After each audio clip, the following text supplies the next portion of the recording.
Welcome everybody to our March meeting. I would like to pass this to Trustee Vito, please. Good evening. I'd like to acknowledge the territory we sit on tonight, which is the Sepsian Smaliak speaking people. And I sure missed it. I was away for almost over 2 weeks, and I missed my territory because life is different outside of our area. So I've come to discover more and more. And I'm so happy that I live on a territory where I actually feel welcomed. I have a good job. I have many friends, I have my family, and I have food from the ocean, food from the land, and I'm blessed every day, so thank you. Thank you so much. And as always, I love to just acknowledge everybody in the room and why we do what we do. And as we talked about earlier tonight, we come here with many different passions, different parts of community we're connected with, different people who we hold in our hearts. And that in the center of all that is all of the kids and children in our community that we hold so close and so dear. And if we just imagine them here in the circle as to why we do the work that we do and acknowledging each one of you. Thank you. So adoption of the agenda. Thanks, Trustee Dalton.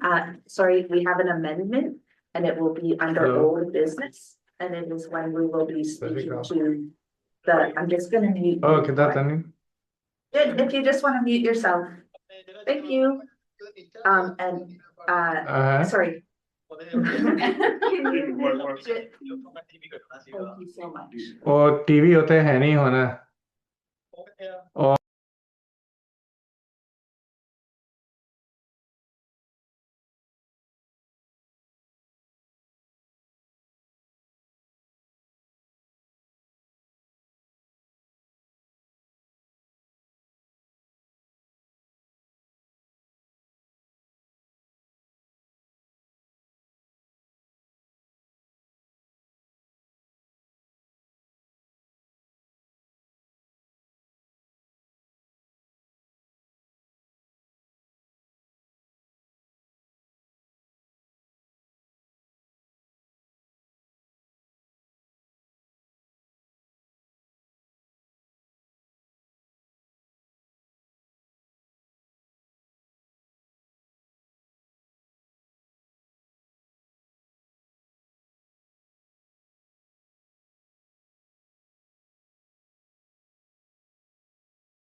Hello, can you hear us now?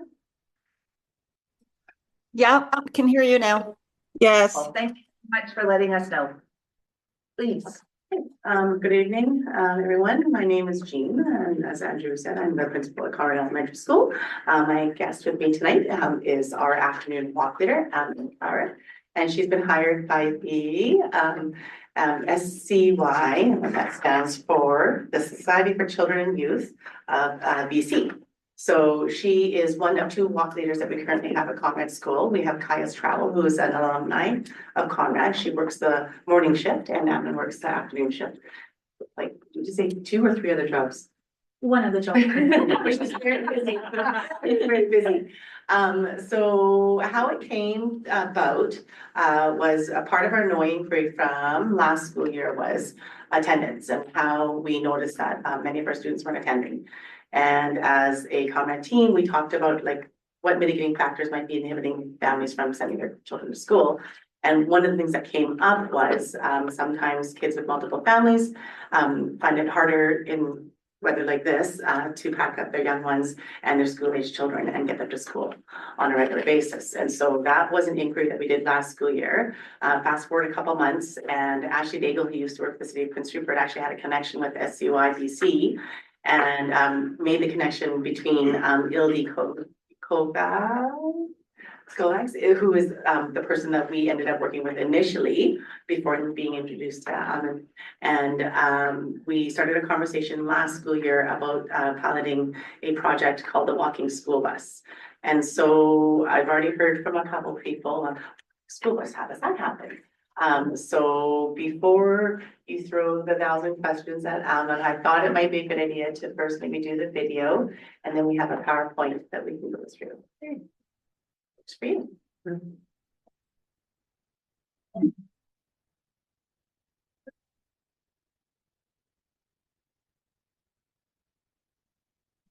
Hi,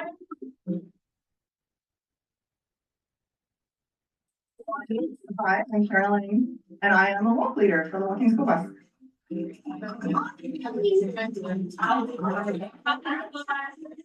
Walking School Bus is a group of parents and kids and families who have gotten together to follow a route to school. So just like a bus, there's a stop 1, stop 2, stop 3.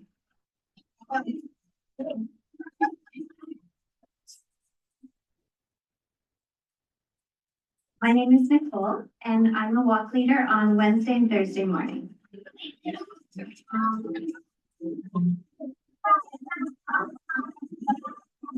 is great that different ages can be walking together. Like my daughter's in grade 5, and she wouldn't ever choose to hold the hand of the kindergartner and walk together.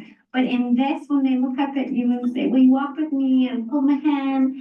then it brings that age gap away. Like they're gonna walk together and they feel responsible. It makes them grow up a little bit. And so that community is great with the Walking School Bus.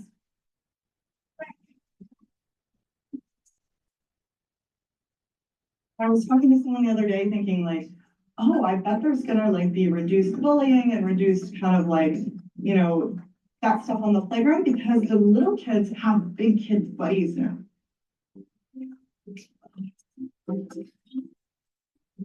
So if you're a working parent, especially, then your children can get the exercise in the morning. You don't have to drive them. You're free on those mornings to go to work, and also the afternoons. It gives you that freedom, yes. So it gives me about an extra hour every day on the days that I don't walk. And the kids, it's good for them to have a little bit of independence. They're right at the age that they could walk on their own, but this gave them this year to walk with others first, and then eventually they'll probably walk on their own.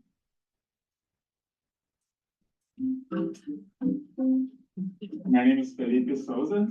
I'm one of the walk leaders for this Walking to School Bus. And I'm Olivia's father as well. It's much better if we have less cars on the streets, less risks for our children.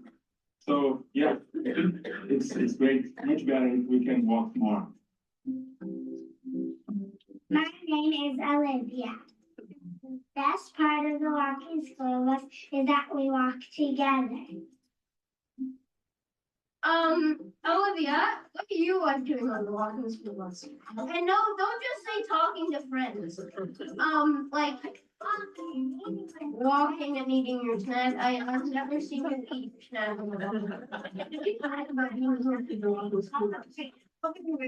You love being leader. You love leadership.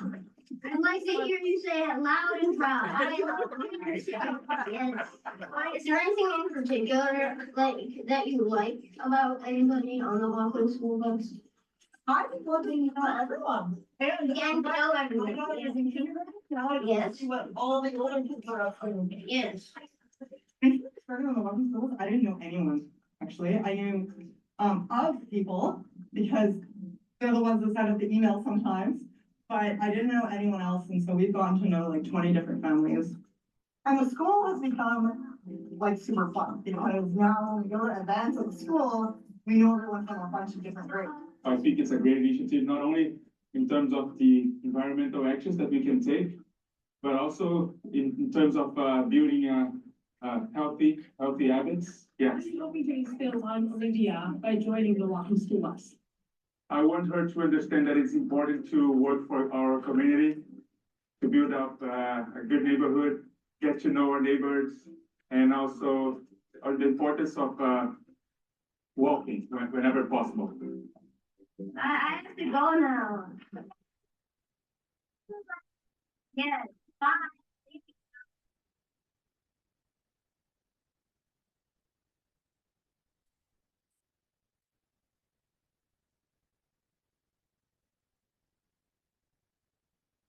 I think it's really nice to have it formal organized so that there is a leader to do kind of the personal information sharing and coordination with parents. I think the benefit to having SCY is that it's done the behind the scenes work, the background checks. And so you know right away that even though I don't know this parent, I trust them because they've had that background check.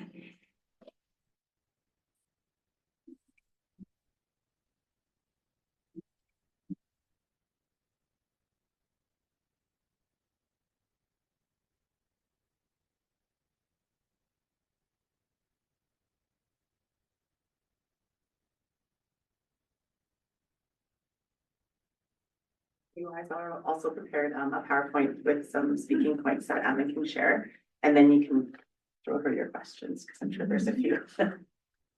Good evening, everyone. Thank you so much for giving me the opportunity to present today. My name is Aman Jot Kaur, but you guys can call me Aman. I have a pretty long name. So, can you do the next slide, please? About SYC, I'll do the little background. The Society of Children and Youth of BC is the non-profit that is a children right organization. SYC has been around for over 50 years. The current team with Stephanie, LD, and Suzette has been working with the SCY for over a decade.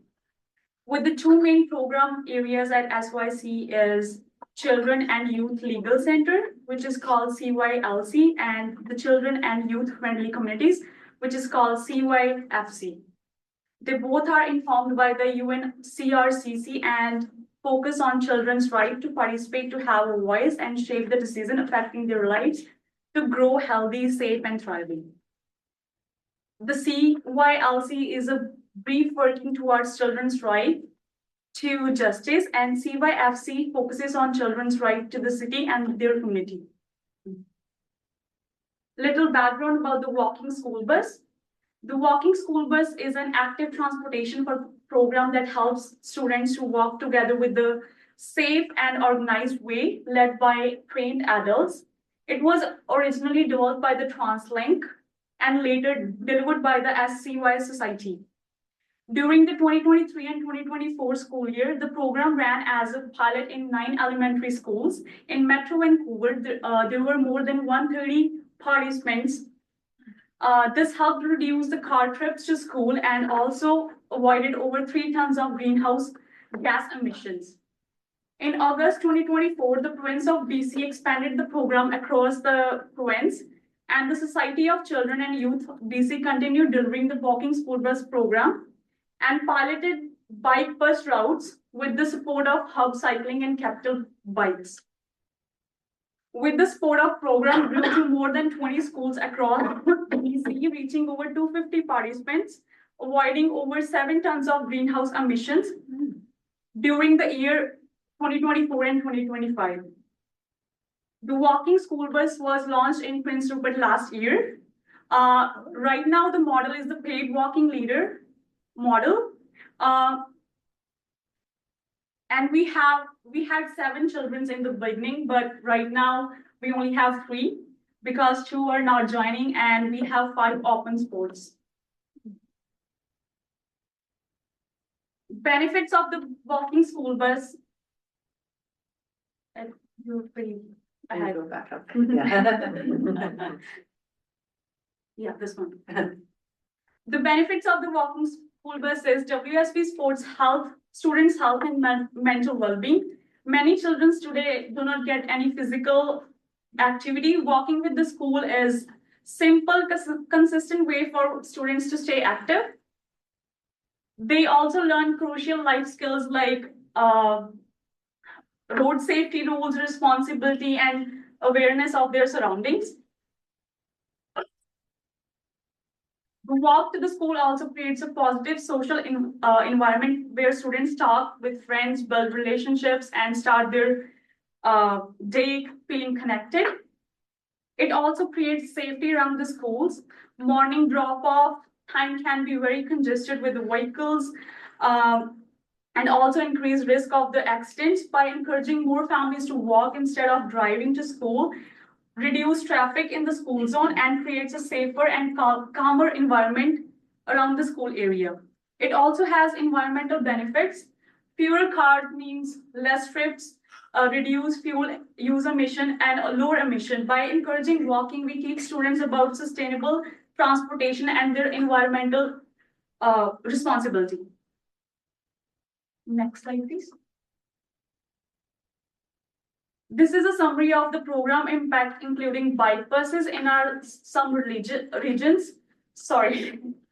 For the 2024 and 2025 school year, this shows an overview of how we are monitoring and evaluating the program. In Metro Vancouver, there were 10 schools and 158 participants, and they walked more than 25,000 kilometers. In Vancouver Island, there were 7 schools and 77 participants, and they walked almost like 4,000 kilometers.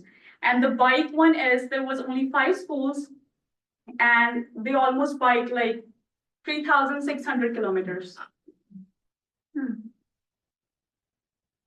And our province-wide increasing impact over the course for past 2 years is we have reached 46 schools and over 600 participants. This has resulted in more than 54,000 kilometer walked by children and over 13,400 kilometers of greenhouse gases emission avoided. This was the next slide.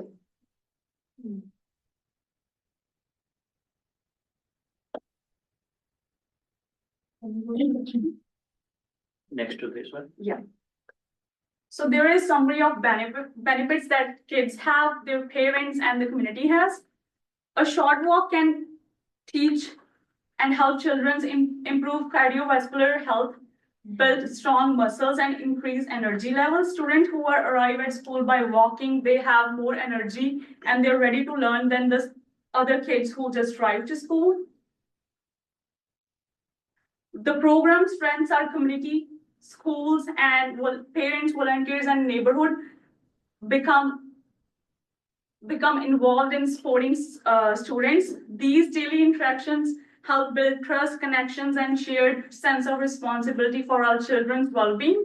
A walking school bus does more than transportation students, and it also helps in building relationships. I'm so sorry, I'm nervous. You're doing so great. And can we go to the next slide, please? I haven't done any presentation after my college, so it's been a while. So this is our current route, and there are the timings. We started the walking school bus, as I mentioned, with 7 students, and 2 of the kids, they left the program last week. And right now we only have 3 kids we are walking and 2 are like on and off. But we do have spot for 5 children. Just in case we are getting more volunteers, we might can enroll more students.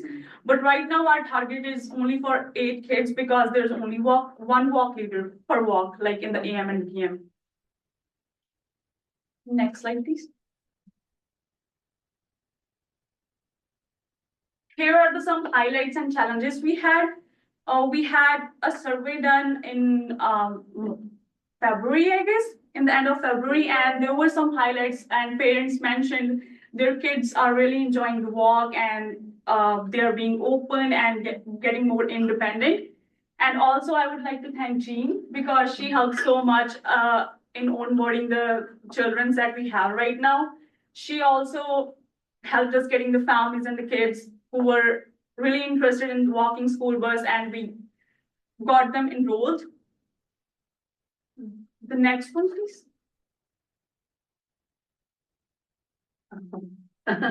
Kids.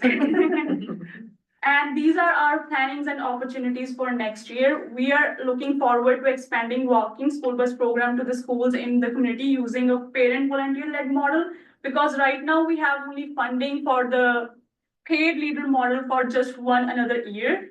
But we are looking if we can have more volunteers and parents who can walk with the kids. That will help a lot, and that will keep the program running. And we are also looking forward to expand it to other schools like Roosevelt and all over the Prince Rupert, like all the schools. We already watched this video. There's a link and a QR code. The next slide, please. if anybody wants to watch it again. You did great. Thank you. If you have any questions. Great. I have trustee Beal and then trustee Sanchez, please. So is it just parents that can volunteer for this, or could like other people in the community that? They can do also volunteer, but they do need to get the background check.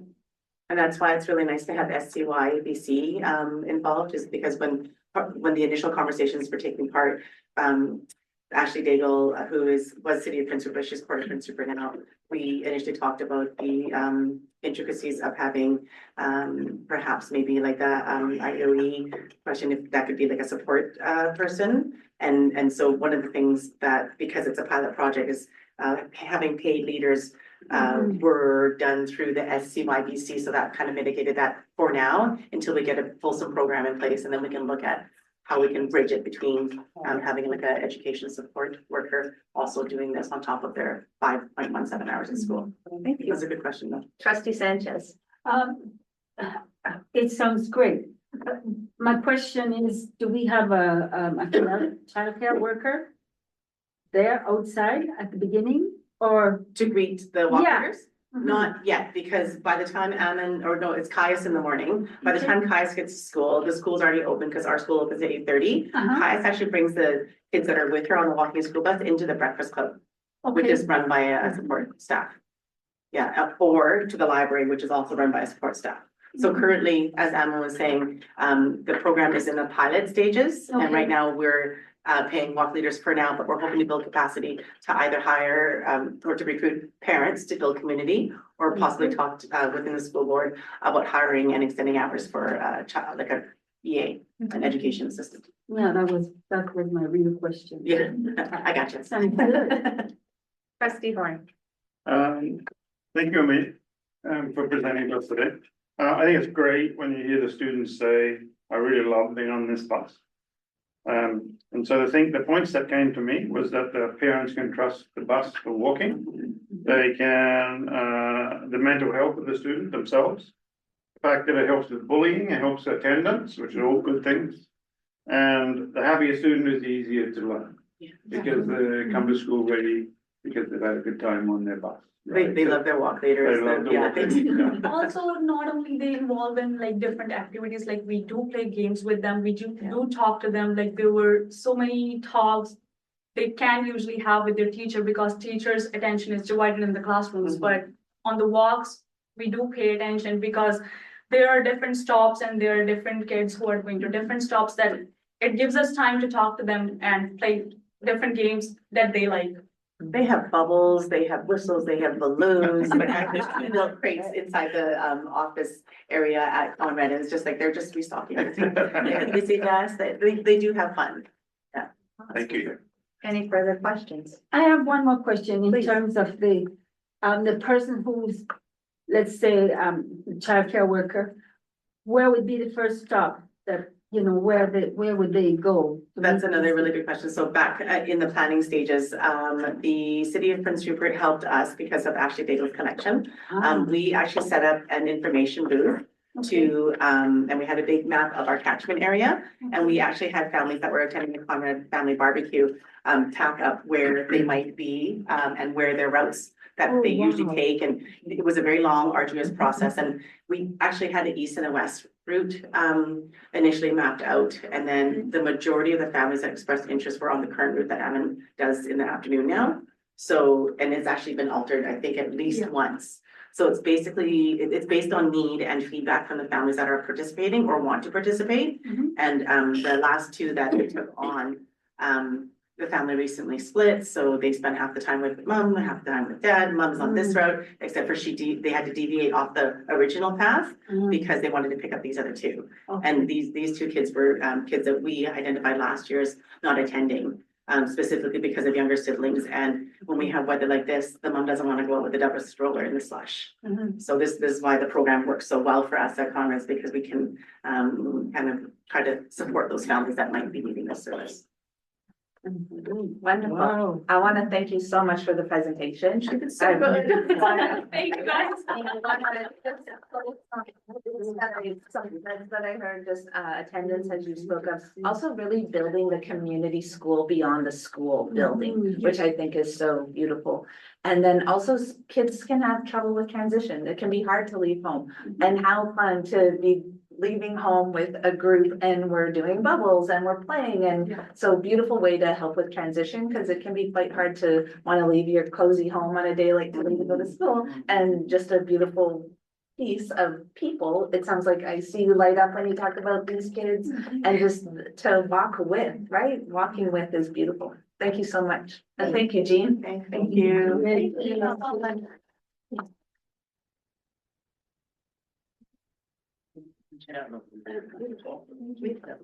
So approval of the minutes of the open board meeting held on January 17th, trustee Beal, seconded trustee Dalton, all in favor? Necessity of closed meeting and agenda. Wishes of the board, 41349. wonderful, approved. No. Yeah, that's the group. Wonderful. Trustee Dalton, all in favor? Great. And then correspondence to the board, 5.1 address to the board, none, and 5.2 copy to the board and wishes of the board.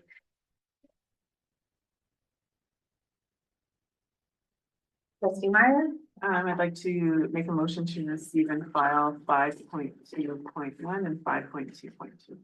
seconder to that motion, trustee Horn, did you care to speak to that motion? I think, no. Sorry, I was, and then I was like, no. Trustee Horn? Yeah, I would speak to the second letter, just in the fact that we suffer in rural areas from a cost of education for our people that wish to become educators. And the fact that this letter is pushing to support a payback of loans made to receive that education is a great thing. So I just want to acknowledge that part of it. Yeah. Wonderful, thank you. Motion on the floor to receive and file, all in favor? Great, so moved, thank you. Superintendent Samuel. Thank you, Madam Chair. At this time, I would like to introduce in the. This is your, yes. Right, this is a new one. I'm throwing off without field trips. But since we were the last school district in BC to do that, I turn, Madam Chair, to Carla Work to present the enrollment graph. Thank you. Thank you, Superintendent Samuel and Madam Chair. Find out where that graph is. Page 12. Thank you. We'll turn to page 12. You will see a slight decrease in our enrollment for this month, and we are at 1764.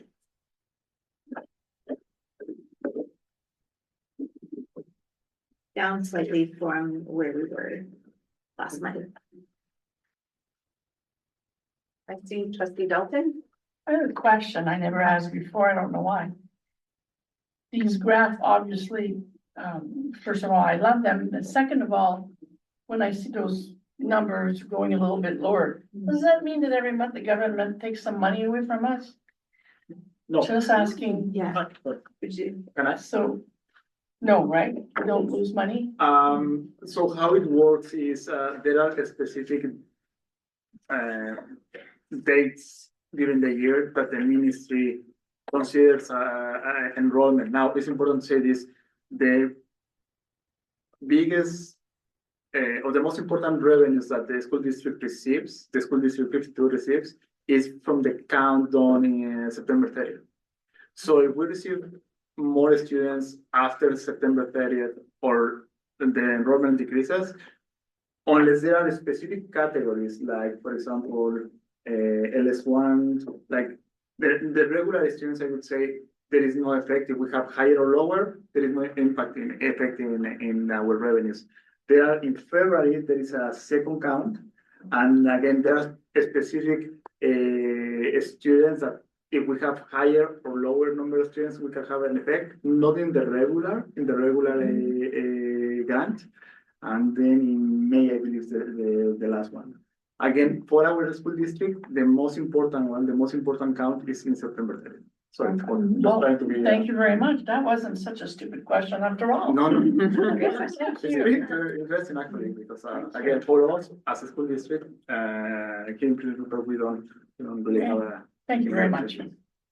Trustee Meyer? I just wanted to know if we knew, like, did families just move away? Yeah, if you look at the historical record, there's often a bit of a dip at this point because it's the semester change at the high school. So that's a pretty common time for students or families to switch schools if they are planning to move. Of course, we have increases and decreases at different times of the year, but this is a fairly common one. Thank you.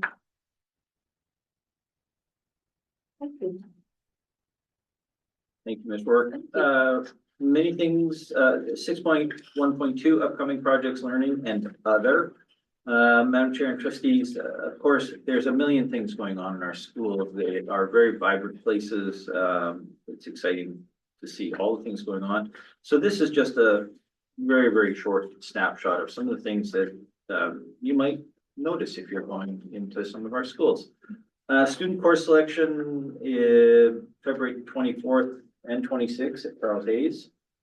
And that's important to note because often parents will help students select courses. What do you want to do, son? I want to be an engineer.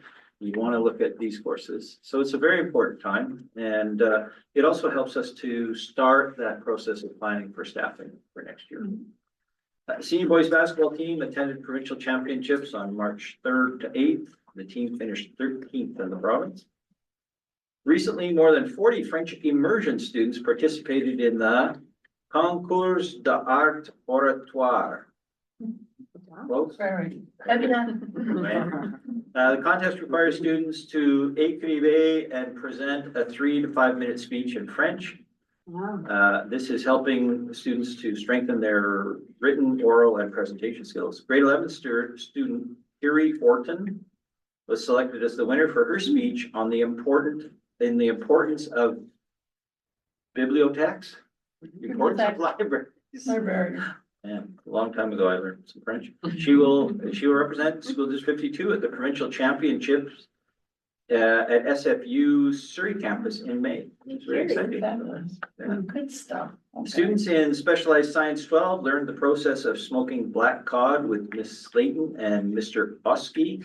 The group also learned how to biosample butter clams with biologists from Triton Environmental Consultants, who are currently doing work with the Metlakatla Stewardship Society. They helped collect data and learned about the hydrophone and marine animals. So real world experience. Student Voice group led an awesome Black History Month celebration. The multi-purpose room was packed with innovative learning events and fun all day long or all day long fun. Your choice. Activities included trivial pursuit-like games, food, music, and Hannah representing the diverse cultures of the school community. Student leadership stepped up to support this event. Hannah is the where they put the Yes, it is. yeah, it's an art. Yeah, I missed it, sorry. Strengthening Connections Career and Education Fair hosted booths in the multi-purpose room featuring BC universities, colleges, and also the first responders were there, were present. Some grade 4 or 5 classes from our elementary schools have been skiing at Shames Mountain. Other trips have included gymnastics and visits to the Acropolis Manor, in addition to a wide variety of sporting events.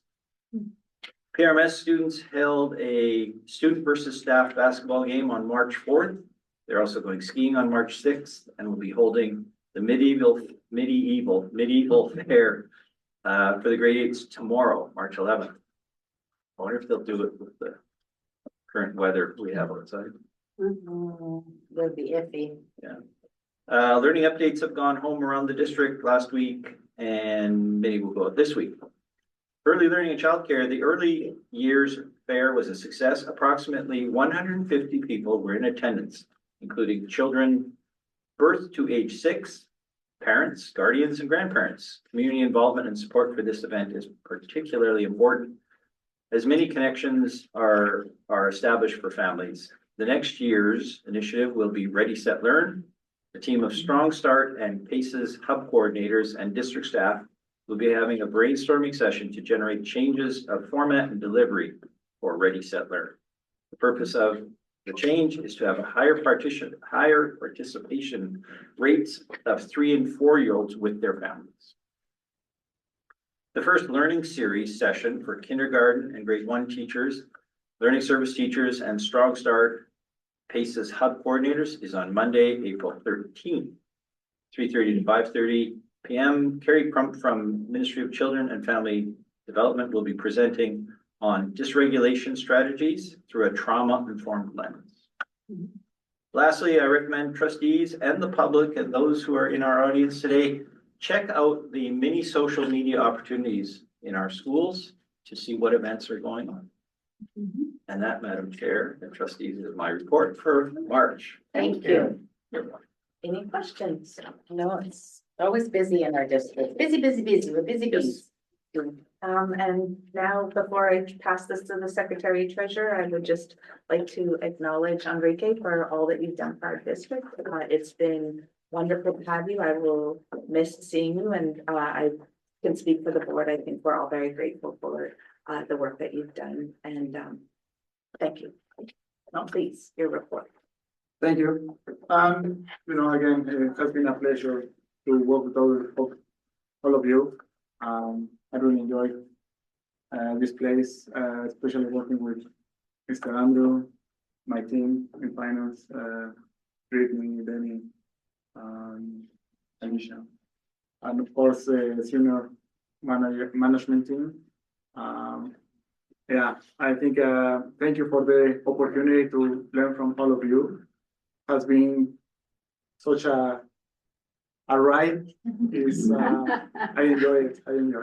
And I do believe, as I said to Andrew, the sky is the limit for the school district, because I do believe that there is a lot of opportunities there.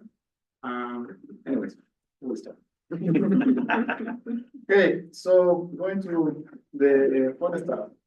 On the topic 7.1, statement of operations, on page 13, you will find the statement. I will open the floor for any questions trustees may have. Trustee Horn? Thanks, Enrique, and thanks for what you said there. It's been a pleasure. So in here, I'd like to get a little explanation on the variances, which are a little higher than others. And when we came up with a positive, and what was the reasoning behind that? For sure.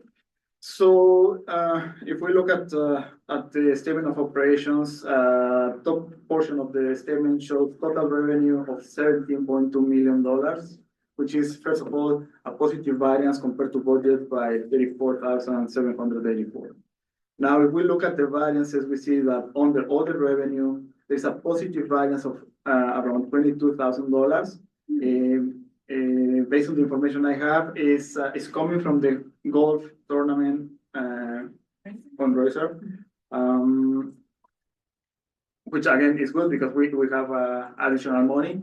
The expenses, though, related the use of that money has not been recognized yet. So it's expenses. Those expenses will be recognized during the rest of the school year. Rental and leases, there's a small variance of $2,000. It's a negative variance compared to budget. It's expected revenue that has not materialized yet.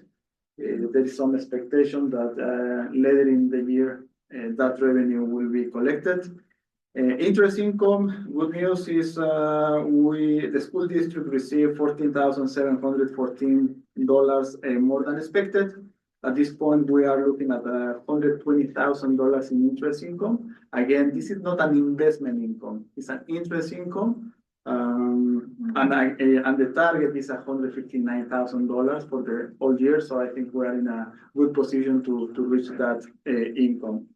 Moving to expenses, long story short, total expenses at the end of the period were 17.6 million, 690, compared to 17.733 million. Therefore, we have a positive variance after all of 43,148.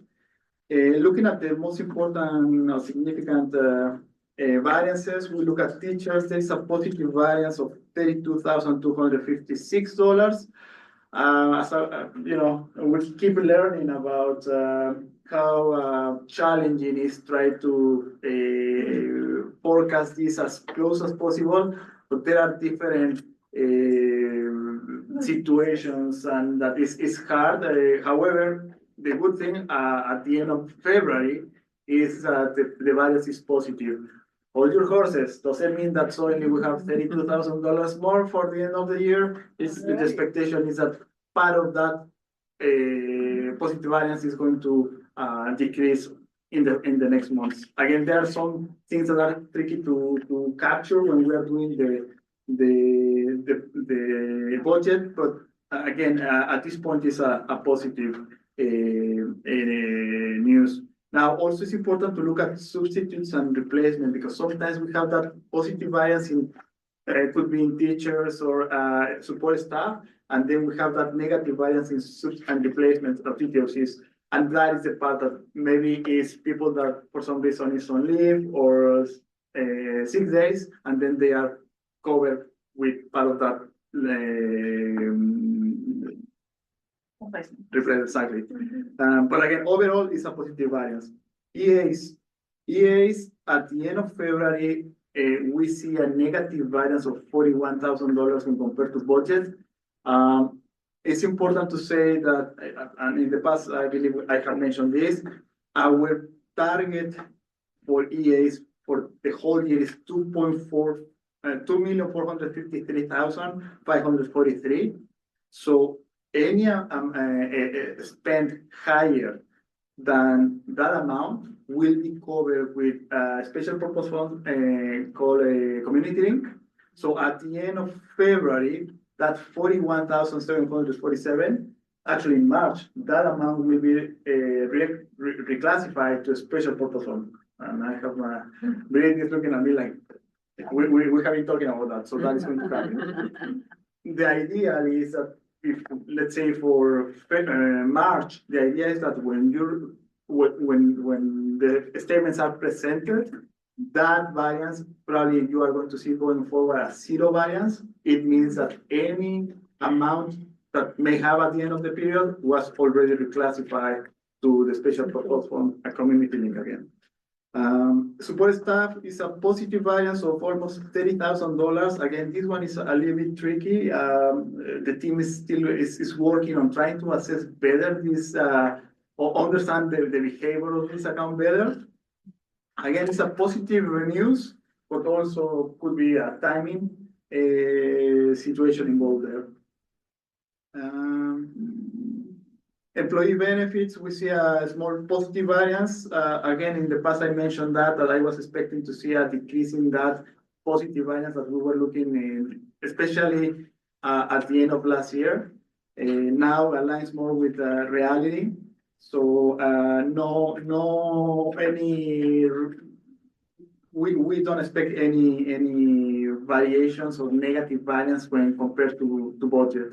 So it's basically aligned with the expectation.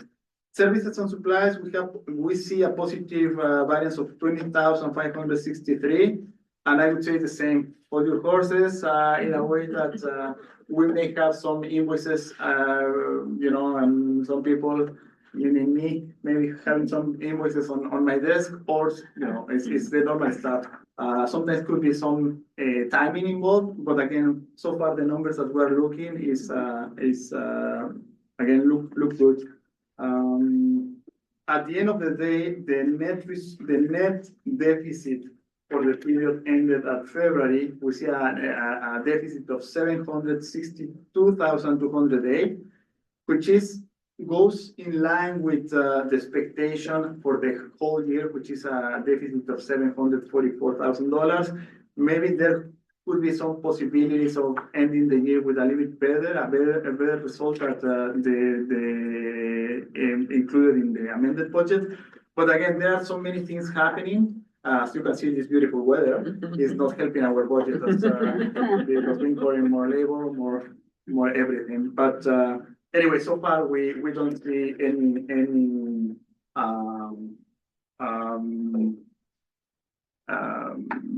concern. Thank you very much. I was looking for the word. Concern with the results that we see at the end of February. So I will. Thank you. Trustee Dalton.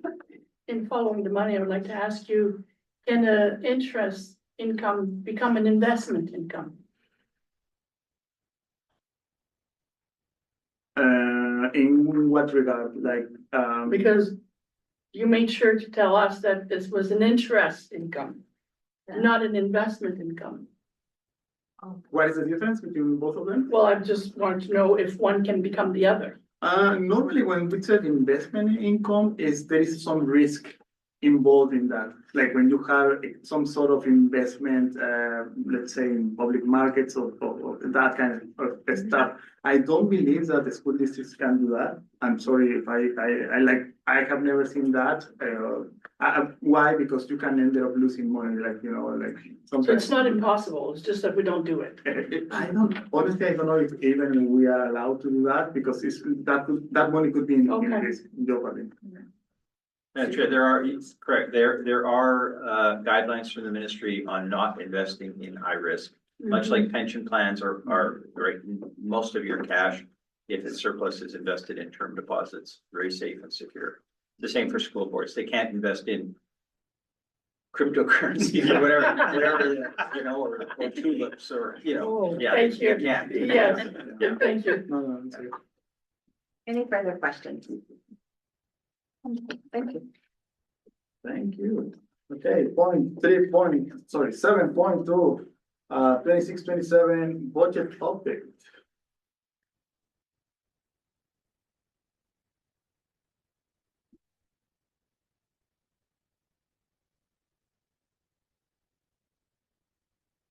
Okay, so then you got the next one. So this is the agenda. We will try to speed up this presentation as much as possible. I would say at this point there is no big changes compared to previous years, but you know, any questions, please, at the end of the presentation, please ask those questions. So the agenda for tonight is Mr. Andrew will be talking about the strategic plan priorities. We will take a look at the student completion rates, project timelines, ABC meeting dates, enrollment trends, 25-26 amended operating grant, 26-27 project pressures, 26-27 possibilities, questions, and next steps. Next, please. Mr. Andrew, please. Right, many of you have seen this slide before, but it is the foundation for what we do and the lens that we look through what we're doing, because it is your strategic plan and this is what you've given your instructions to the superintendent to focus on. So we have, of course, our literacy and numeracy, which are our ways of achieving equity. We have many Indigenous students who are not performing at the same level and not graduating at the same level, and you've identified that.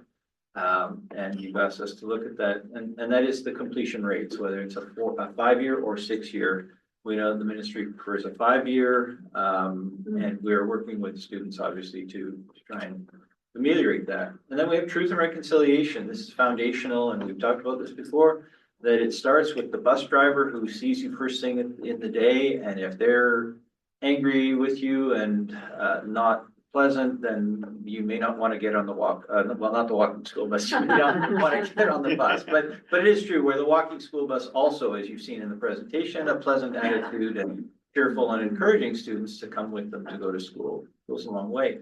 And of course, mental health literacy, and I don't need to talk about some of the recent tragedies we've had, but in the ministry meetings on Friday, we talked about this as superintendents. This is very, very important, not only from trauma and the tragedy that happened, but also we know that students are coming to us now with anxiety levels that we've not seen before, for those of us who've taught for a few years.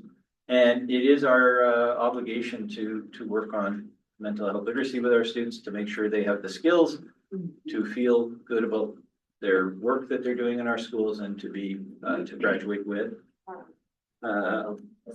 Hope, purpose and options, correct. Thank you. Thank you. Do we wait until the end to ask question, or can we as Sure. each window comes up? Please. Have you a question? Yeah, I have, if I may, Madam Chair.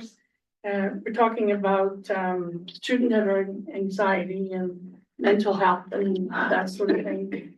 And I remember, and you're talking about the bus driver, and that really rang a bell with me, simply because I remember once upon a time, that's many years ago, that we had some of the principal. And once in a while, even the superintendent would go in school and say good morning to the student as they were entering and whatnot. Do we still do that? Is there still sort of a welcoming committee in the morning, and who does it? Madam Chair and Trustee Dalton, more so in the elementaries, but the high school, it is not uncommon to see the teachers greeting the students at the door as they come in and welcoming them to the classroom. It's very common in our schools. So we're covered. This is done. Okay. Thank you very much. Please. Thank you. So, Carla, do you mind talking about this? Absolutely. This is the 5-year student completion rate. And so you can see that the blue line at the top, that is the British Columbia rate, and ours is orange. So overall tracking upward, you'll see in 22, 23 and 23, 24, we were at 82 and 80%, last year 74.5. We have a relatively small cohort of graduates, so a small number of students affects our grad rates significantly. But it also allows us to pay very close attention to every student, to really keep a close eye and close connection with students and families as they come into their grade 12 year. And there's a whole team of people that support from all staff areas. Please, and no disrespect, please don't take it that way. As I said on the Charles Hayes pack, I'm not hearing good things coming from the parents on student achievement and graduation, because not just attendance, but feeling welcome and feeling where they belong. So that is still a major concern to me, that while some teachers do welcome the students, others don't. And we need to have, like, the cohort needs to be able to come in there regardless of how I feel in a day. I walk into my workplace knowing that I do have disgruntled employees over contracts or what have you, but I walk in that workplace every day, and the first person I meet is, good morning, how are you? And I go to every single employee every day. That's my routine before I ever set foot in my office. And when I hear a variety of parents sitting there at the pack saying that, you know, they don't, their students might not feel that they're welcome, I have to share that concern, because even though we know that we're a very collective school district, we have a lot of work to do in this district. We have a lot of work to do in all districts, and we have to be able to manage. I think we need to take a deeper dive into it, and it doesn't just start with school trustees or teachers or principals or superintendents. It's a community effort, and so until we can establish something where we can involve more and more people to get to the root of the problem, and truth and reconciliation is a good step, but that's not enough. We need to do a bigger dive into it. So that's how I feel personally. Trustee Dalton? Yeah, I'm pretty much on the same line with Trustee Beal here. Because you're on the ground, Ms. Rourke, I would like to ask you, what do you think the correlation is between student completion rate and absenteeism? And the reason why I ask that is because it's been brought up several times, and my question is, what are the steps as a school district is taken in being able to address that? Are they things in place to sort of motivate student to come, and then why are they absent? You know, are we taking datas on that? And that's been something that's been bothering me for a couple of meetings now, since I hear that there is. And I know that it was mentioned that NBC is the same percentage, and I believe I mentioned to you I didn't care. And so it is about School District 52 and Prince Rupert, just our home. And so that is something that I really like to hear more about moving forward. What are the things that we're doing in addressing absenteeism? Could I interrupt?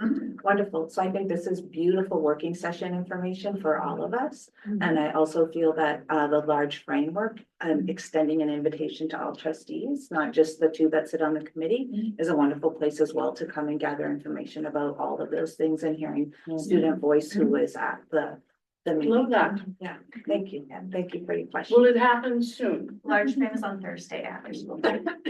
On Thursday? There's a large framework meeting this coming Thursday. Are we Can get that invited? to you. You will be next. Yes. Thank you. Thank you. Now, if I may, I think this is a perfect moment to think about this requirement and see how we can include it in the budget. And hopefully we can help the students and the school district. I think that is the reason we're here. I have to say that is the reason I, decided to come here. And I feel a little bit frustrated, I have to say it aloud, that I didn't have enough time to really do much for that. And it's not good for me. It's really, I take it. And but anyways, but I go back to the point. I think this is now a good time to get together with a program in plan, and it's always asking for those kind of things. And I think we are here to help him to make that happen. So can you go to the next one? You want to talk about it? Yes, these are the 6-year student completion rates.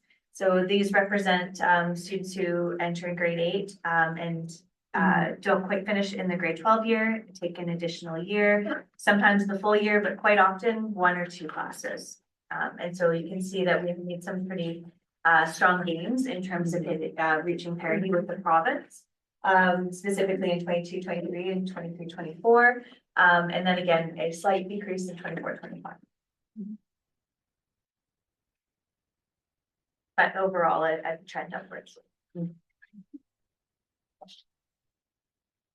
I'll comment on that because the numbers show that we're working hard, and I have been attending the framework meetings, and I can see that we're working hard on how we make attendance work better, and it shows in our results somewhat there. So thank you.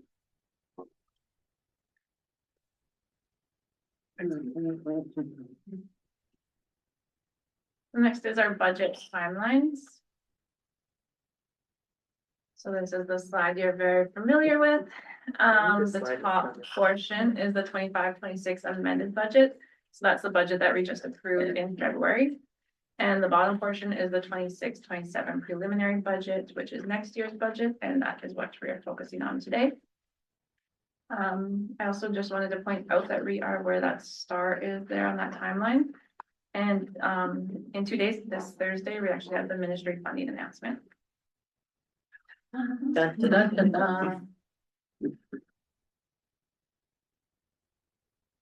dun. So this is our ABC schedule. We are at the second meeting shown here, so March 10th, the information and discussion of resource pressures and budget priorities. Our next meeting will be March 31st, and it's at 6 p.m. and it'll be a special open board meeting.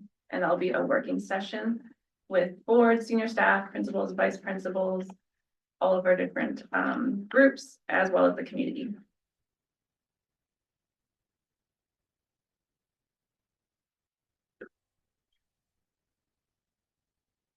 Okay, so this is a graph that shows the last 13-year enrollment trends, and you may ask why 13 year? Well, because we have the data, right? So I think it's important if we have it, at least show it to you.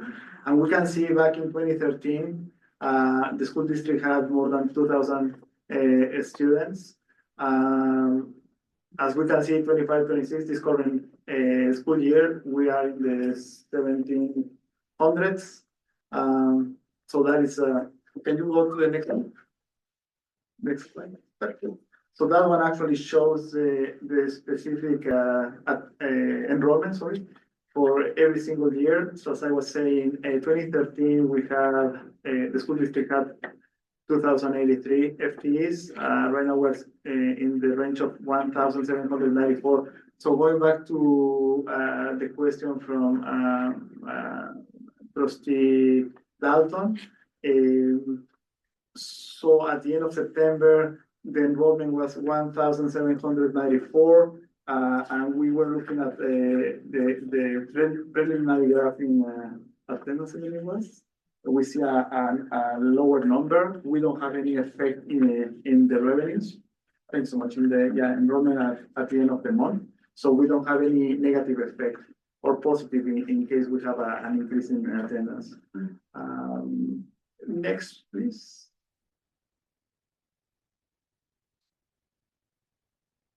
Sorry, can you go back to the previous slide? So what I wanted to mention, can you go a little bit up or down? Sorry, that right. Thank you. So at the bottom of that slide, we can see that the reduction in FTEs in the last 13 years is almost 290 FTEs, which represents 14% decrease. Reduction of FTEs in the prior 3 years is 37.38, which represents a 2% decrease. That is revenues that the school district is not receiving anymore because so you can do a quick math. The grant per student is in an average of $15,000. If you multiply that by almost 38, is the amount of revenues that we are not, the school district is not receiving anymore. Can you go to the next one? So that is a preliminary enrollment projection for the next 3 years. As we can see, and probably as everybody knows, based on the information we have, we continue seeing that decrease in enrollment, which means lower revenues from the Ministry of Education and Childcare. Next, please. So those are the numbers that we were looking at related to enrollment. Some weeks ago, at this point, I think the expectation is probably even lower than that. Anyways, 26-27, next school year, we were looking at 1,750 FTEs, which represents a reduction of 44 FTEs compared to the current year. 27-28, the expectation is to have around 1,696, which is a reduction of 54 FTEs. And for the school year 2029, we are expecting, or at that time, we were expecting an FTE of around 1,621. So it's a reduction of 75 FTEs. Reduction in, so according to this information, the reduction in the next 3 years, we're looking at 173.13 FTEs, which is represents a 10% reduction. Wow. Right now, it's just a projection. Right. So once we translate to the revenues, it's basically a reduction in revenues. So. And the next slide, please. So just a reminder that the school district receives money or revenues from 3 different funds. Operating fund is the main fund for a school district, is the fund that is used to pay salaries, benefits, utilities, services and supplies. Special purpose funds, as the name says, is a special fund that in order to use that grant, you have to follow a specific guidelines. And then we have capital funds. I think this one is pretty clear right now in this school district. We are replacing the middle school, so that is capital fund. This can be major capital, can be minor capital. For example, a replacement of HVAC, replacement of boilers at Mr. Fire. And also we have annual facility grants that is considered capital funds. Next, please. So this is a reminder of the situation of the school district related to accumulated surplus. This information, you can find it in the audited financial statements at the end of June 25. It's under note 18. And based on this slide, we can see a total accumulated surplus of $7.9 million. Wow, that is great news. It means that we have sitting $7.9 million in a bank account. Sorry, that doesn't mean that. What it means is that we have a portion of that, yes. A portion of that amount is sitting in a bank account, yes. Not everything. 5.6 million are considered or is related to the capital assets, and it's basically the value of capital assets that are is owned by the school district that is going to be depreciated over the next 10, 15, 20 years. That doesn't mean that, oh, it's not important. No, it is important. That's the reason we have it in the financial statements. But what we need to understand is what represents. And what represents is the value, for example, of this building, for example, of vehicles, right? So we are using those assets, tangible assets, and over time, those assets decrease in value. That is what that amount represents. 5.6 million that are going to be depreciated in the next years. Now, what is the actual cash that the school district has? $2.2 million, but around $300,000 is restricted money that the school district cannot use freely, if I can use that word. However, the unrestricted operating surplus is 1.9 million. That is technically the reason of having that amount of money is for contingencies. Now that amount is based on the policy for surplus. I believe it's now in line between the 2% to 4% based on the operating grants that the school district receives every year. So that surplus can be used, as is happening for this year, to cover any deficit that the school district could have. We will talk about that later in the presentation. And we will turn it on. Sorry, so I will just take a moment. Do you have any questions so far? No. Good. So assumptions, these ones were used. Okay, so talking about the budget for this year, no salary increases so our amended budget for this year didn't include any salary increases as a result of union negotiations. Were still in process. As we know, this week was announced, last week actually, at the end of the last week was announced, and the agreement with the union was finalized. So anyways, we later on in the year, my understanding is that there will be calculations about the financial impact of those increases in salaries and benefits, but more to come with on that. Also, something important that happened during this year is that the school district invested around $350,000 in the upgrade or modernization of the accounting software. Is something that this accounting software was outdated. I think it was implemented back in 2010. So we really need it. And so far, the feedback I have received from my team is that it's working. When you do an upgrade, it's not as invasive when you move to a new software. So I think it's working so far for the school district and the team. Also, the amended budget, in the amended budget, it was decided that no purchase of facility vehicles were going to be done for this year. So we decreased that expenditure by $60,000.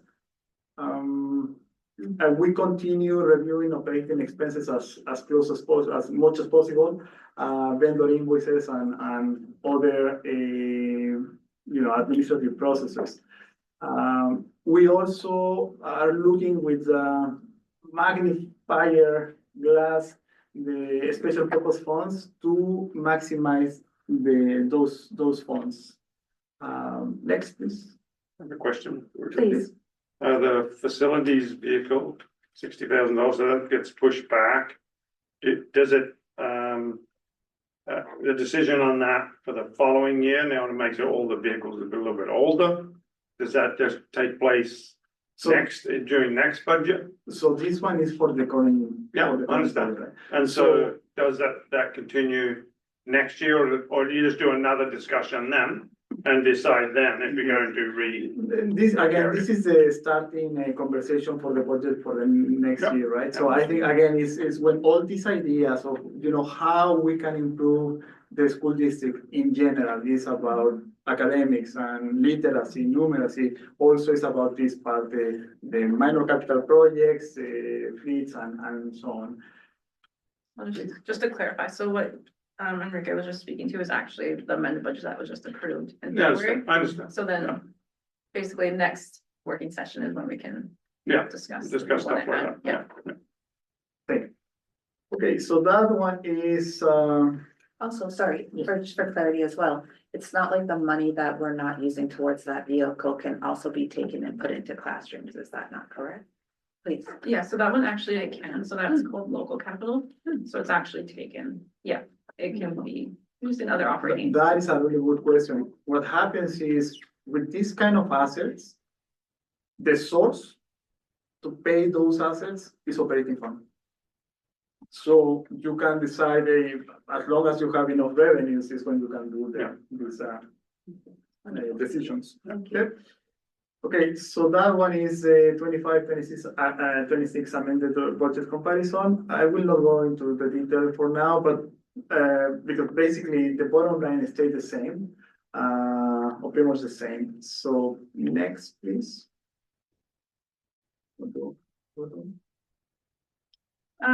Yeah, I don't know if we need to go into too much detail either about this one. We did it last month as well, but this is just showing the breakdown of the ministry operating grant. So this is just showing the different columns, so what we had at the preliminary budget and then the amended budget and the change. And that's just the different category within it. So just to looking at the most important item there, goes back to the question or asked earlier. Look at operating grant based on the student FTE. So we have an increase between the preliminary budget was showing and the actual count of FTEs at the end of September. What it represented was $241,000. And that is important to mention because once those calculations were done, the end result is the school district received a little bit more than $200,000 additional revenues. So next, please.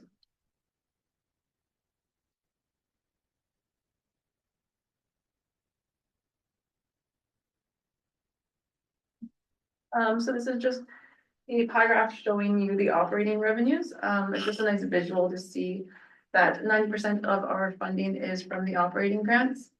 So we often tend to talk about, for example, lease revenue. And that falls under the category of other revenue, which is only 2% of our total funding. So although it does make a difference, every dollar makes a difference. Big picture, it's the operating grants. 'Next slide.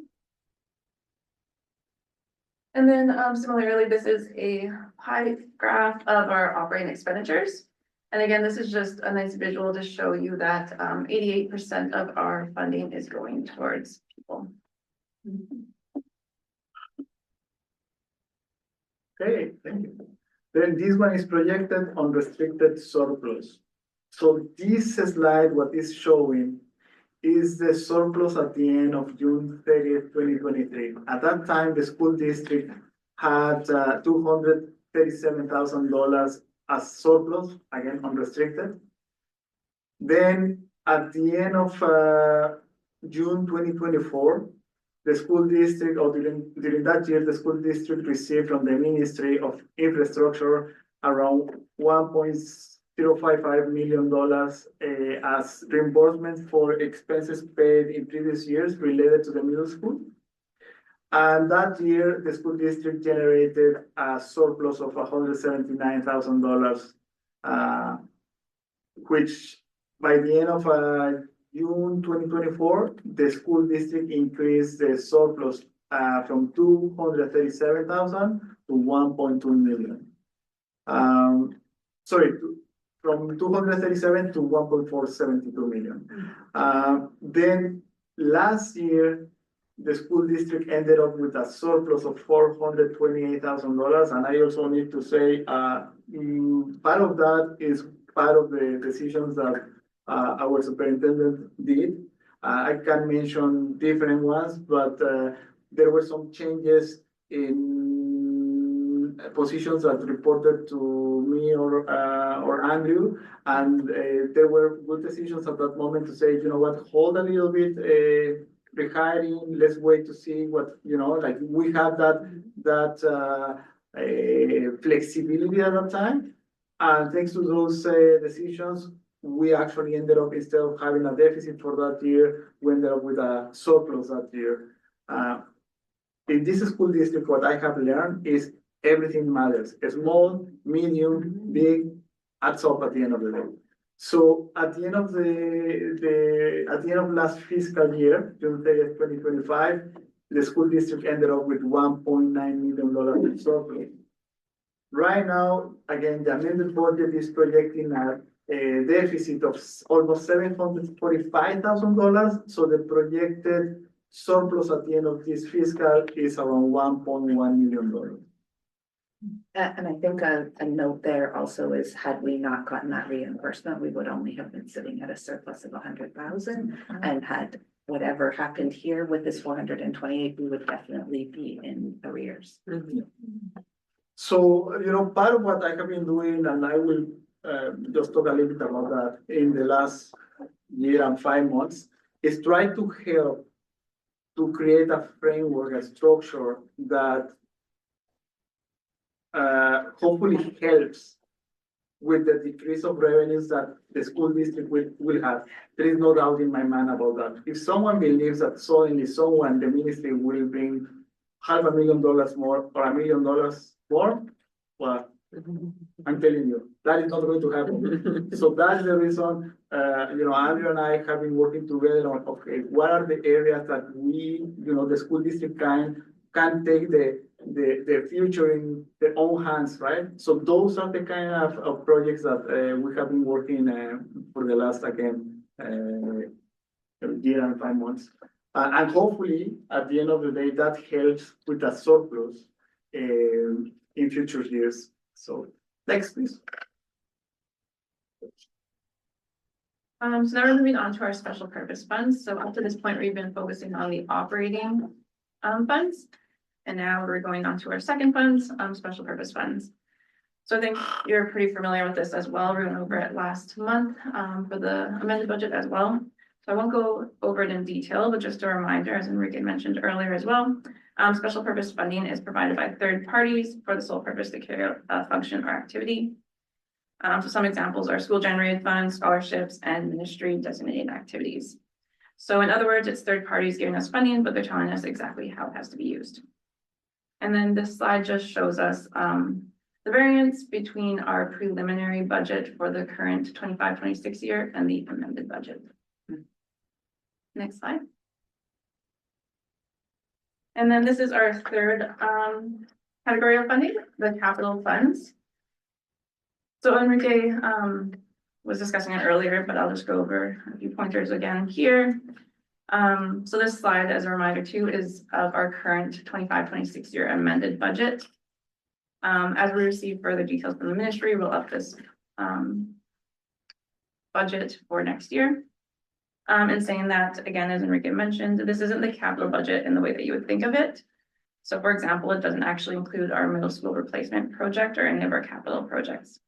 So what this mainly is about booking depreciation on the assets repurchased. So it's mainly just an accounting entry that has no impact on our true surplus. So a reminder again is that the expense or net expense shown here is actually drawn from money we put aside for capital, equipment and vehicle purchases in prior years. So the money is held in a capital equity account to cover future depreciation. Next slide. So I will not go into the details of this information, but long story short, BCASBO, which is the British Columbia Association of School Business Officials, issued this document a couple of weeks ago, and it's talking about the pressures that all the school districts in the province are facing. And guess what? Well, it's the same situation. It is nothing new.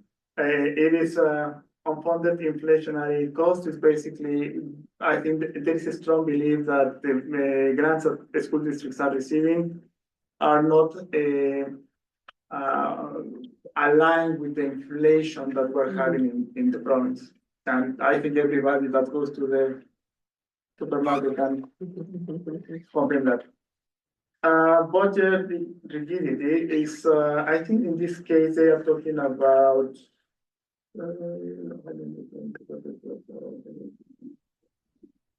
exactly. So it's basically there are again not many ways to increase revenue. Why? Because again, we know that the majority of the grants that we receive goes to, first of all, the majority is coming from the ministry, and the majority of expenses goes to salaries and benefits. So again, there is not a lot of options that a school district has, but that's the reality of the sector. Then enrollment trends. Again, we know that for sure. It's again a long story short. We know that our enrollment keeps reducing. Targeted funding limitations is a common comment that there are some. I would say it in the best way. Let's say that there is people, some people in the sector is not happy how the funds work. Meaning, we may receive a lot of money from a special purpose fund that for this school district, we cannot use it in a different way because there is guidelines and you cannot just go take the money and use it in a different way, no? So I think you were talking about that the other day is not equity, but equality, right? So that is what a lot of people in the sector complains about, that you know what, just give us the money to the school districts and the school districts can decide how that money can be used. I think there are reasons that the ministry goes that way. And again, that is the reality of the sector. Next, please.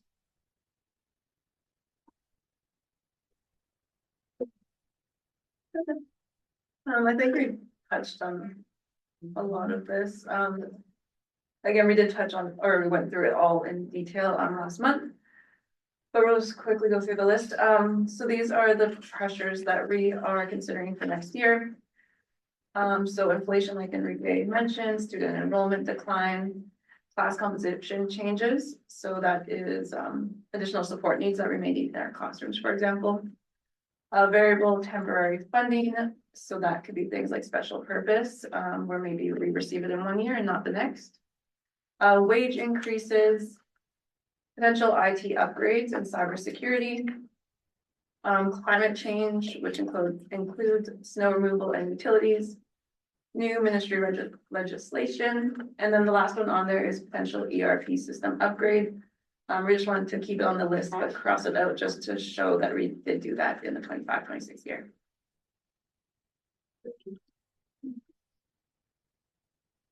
And then this is our possibilities.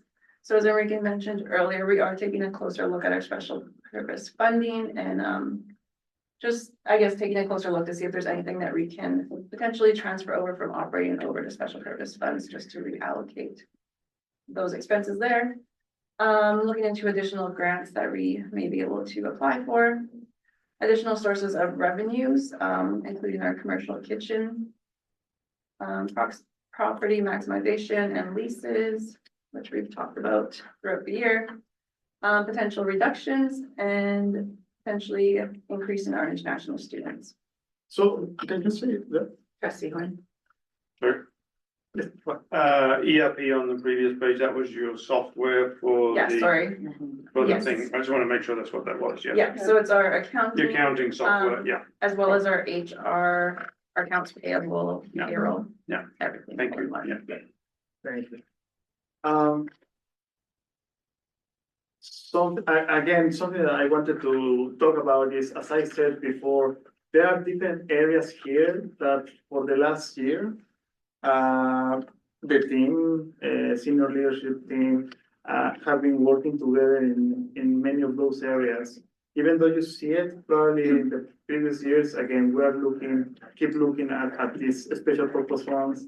We're trying to get additional grants. We are looking into additional sources of revenue. Together working with this board, we have been analyzing the properties that the school district owns. We have analyzed making work sessions to identify what is better, sell property, lease property, pros, cons. There has been a lot of activity. I don't know if the public knows that, but there has been a lot of time invested in these priorities. And again, there are limitations that are created by the ministry, and there are reasons of that. And you can agree or disagree, but I see the point. What I just would like to reinforce is a message to the public that there has been a lot of work done regarding these matters, and I appreciate the board and of course the superintendent and investing time on this.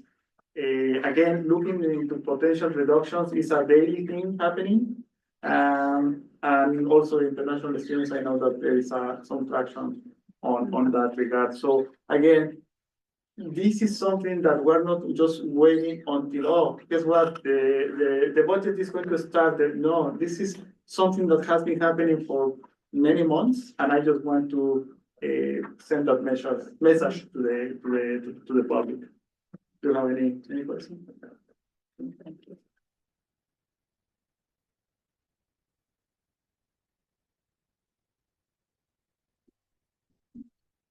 Yeah, so as I mentioned earlier, our next meeting is going to be on March 31st, and it's at 6 p.m. and it is a special open board meeting, open to everyone, basically. It is open to the public as well. And next slide. Where is that held? I'll be here. In this room? Yeah. Yeah. And then public input. Next slide. So we do have a survey online, so it's on our rupertschools.ca website. So that is open to the public as well. So please go on there and submit your submission, and the deadline is March 31st.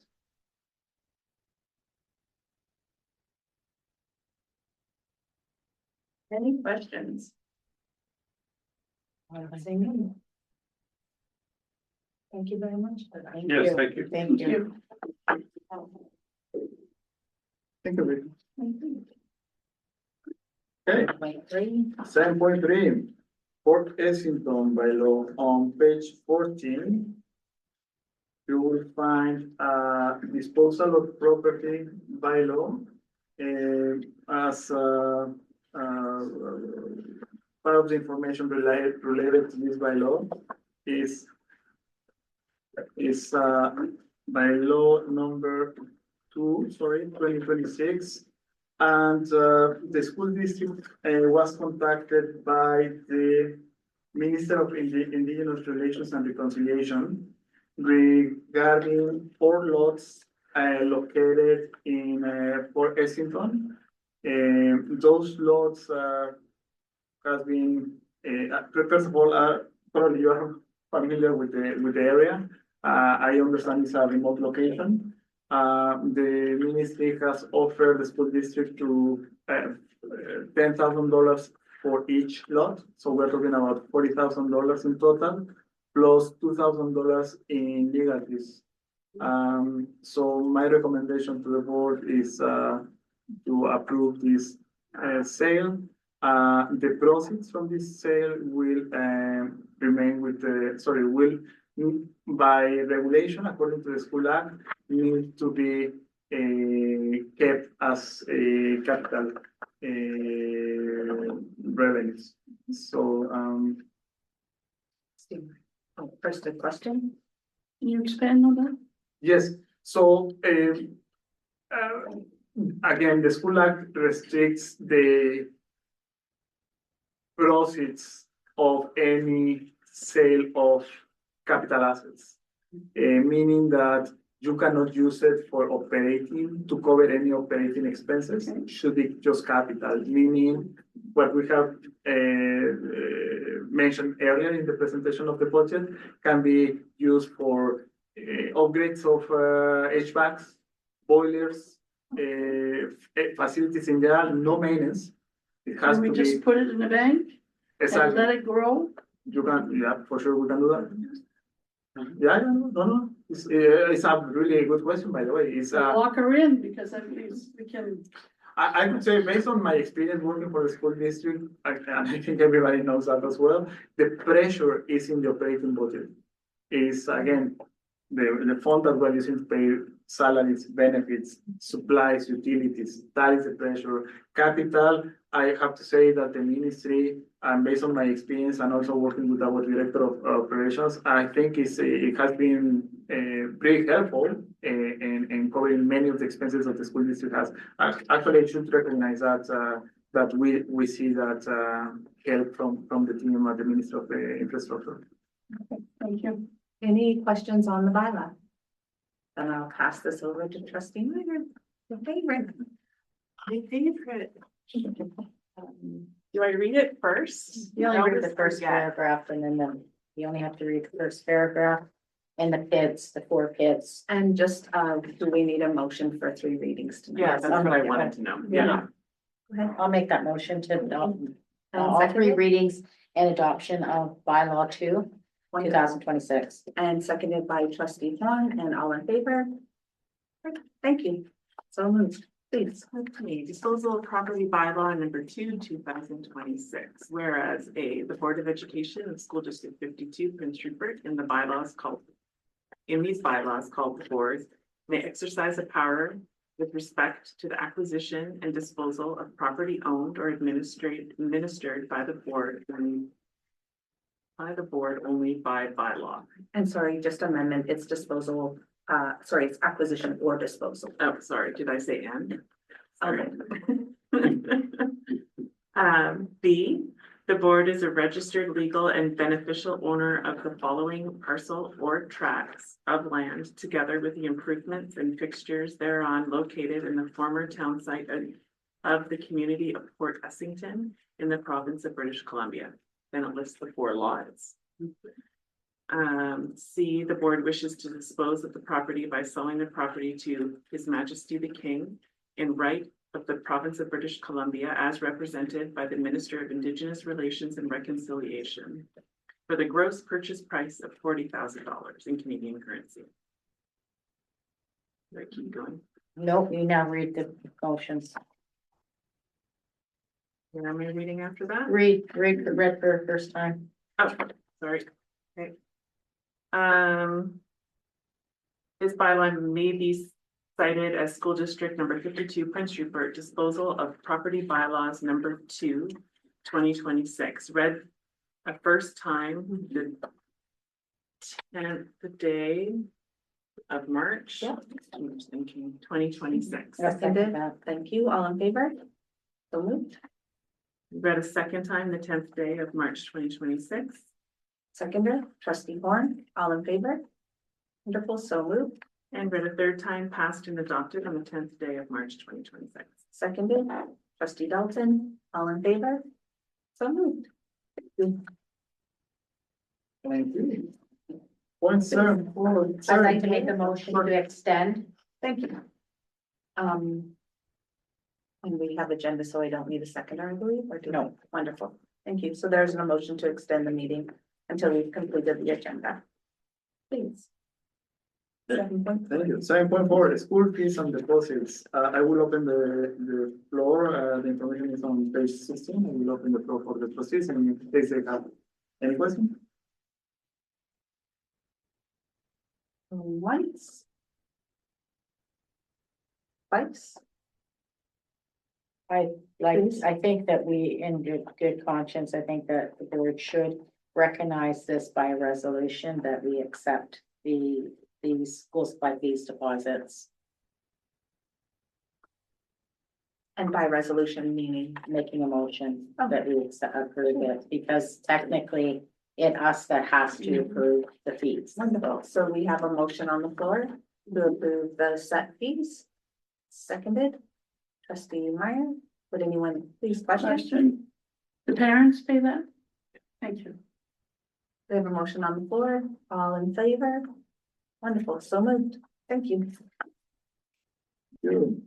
Under 0.7.5, 26, 27, board meeting schedule, you will find on page 18 this information. I will open the floor for the trustees in case of any question, and I guess we'll open it. And I have a question, and then I see trustee Beal. I'm just curious, is September the 22nd or the 29th? Are you wanting it, the first is a holiday? So are you wanting it? Just curious there, thank you. Because I know in the past we've linked it to the last possibility. I think that would be preferred. 29th. So would we like to amend this calendar to read the 29th? For September. Yeah. September? Yes. And then a question. I had two, well, you just did one. The second one is October. When is the election in October? November. No, it's October. I will Google that right now. However, the new board doesn't get sworn in until November, is that not true? Yeah, True. yeah, but I just still wanted to know how close it was to the election. And I'll do a follow-up on that. On the bylaw. That was my follow-up question. Is there a bylaw? Because the bylaw is getting late in the day now. Madam Chair, Please. we are working on the bylaw to ensure that it is updated and complies with the current Municipal Elections Act. Thank you. And the election is held on October 17th, 2026. Okay. That's my only questions, thanks. Wonderful. So we will need a motion for this. Trustee Meyer, and then seconded trustee Beal. All in favor? Wonderful. So moved with the amendment of of September moving to the 29th. I'm sorry, I didn't hear that. The September 22nd will now be September 29th. Thank you. Please. 0.7.6, on page 19, you will find the January 26 operations department report. So I will open the floor for the trustees in case you have any questions. Trustee Horn? It's good to see that the kitchen is progressing, using facilities, thanks for that. That we continue to make good use of the buses in our transportation.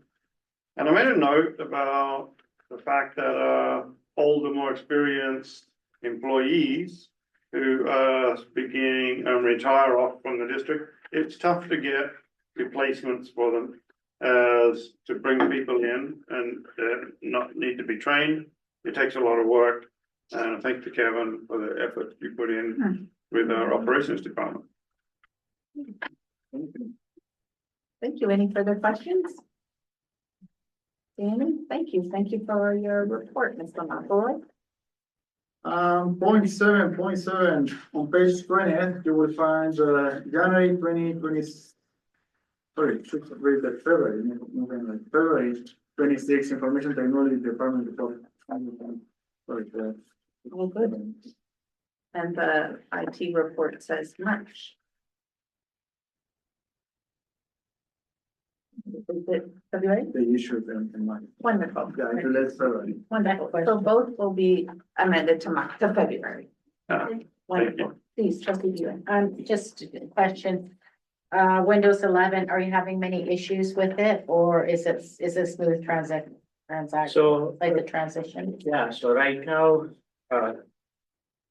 thank you, Madam Chair, and it's actually a good question.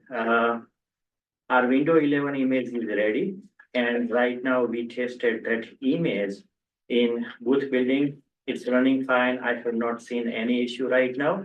And from first week of April, we are rolling that image, starting from Lahan Elementary School first, and then going forward, we will start with all the elementary school. And we are hoping to done this one before summer vacation. So, so if any of the teachers are having any issue on that email, so we can fix those all of issue in summer vacation. Okay, just follow up on that. Excuse me, the reason I'm concerned is because we are doing some IT upgrades in my job, and I heard that people who actually don't have a lot of technical skills are having difficulty with it, so I assume that Windows 11 is being used by a lot of our teachers and a lot of our senior staff. So is there any type of training that you can provide them, like to keep them apprised of any new changes that went from Windows 10 to 11? Yes, once we finish the installation in Lahan Elementary School, after that, we are planning to make a 1 hour or 2 hour session with all the teachers and TTOC or maybe support staff will join us. And then going forward, we will keep doing same thing for all elementary school and high school. Okay, thank you so much. Please, trustee Horn.